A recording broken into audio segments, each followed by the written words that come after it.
Napag-usapan ngayon ang posibilidad na tuluyan ng maging kapuso si AC Bonifacio, kasunod ng sunod-sunod niyang proyekto sa GMA Network.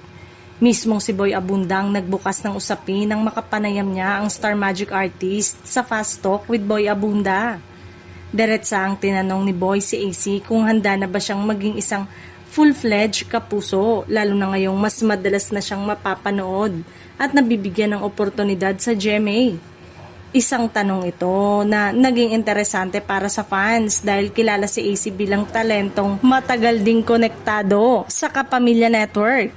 Ayon kay AC, masaya siya sa pagkakataong makatrabaho ang mga kapuso. Unti-unti na rin daw niyang nararamdaman na bahagi siya ng Kapuso family dahil sa magandang pagtanggap at mga proyektong ipinagkakatiwala sa kanya. Gayunpaman, hindi rin kinalimutan ni AC ang kanyang pinagmulan. Nilinaw niyang mahalaga pa rin sa kanyang pagiging kapamilya dahil sa ABS-CBN siya nagsimula at lumaki bilang isang performer at artista. Malaking bahagi umano ng kanyang karir at pagkatao bilang entertainer ang mga karanasang nakuha niya rito.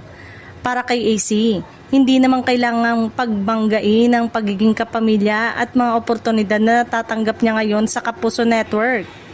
May pagmamahal umano siya sa magkabilang panig dahil pareho lamang ang kanilang passion pagdating sa kanilang craft at sa pagbibigay ng magandang entertainment sa mga manonood.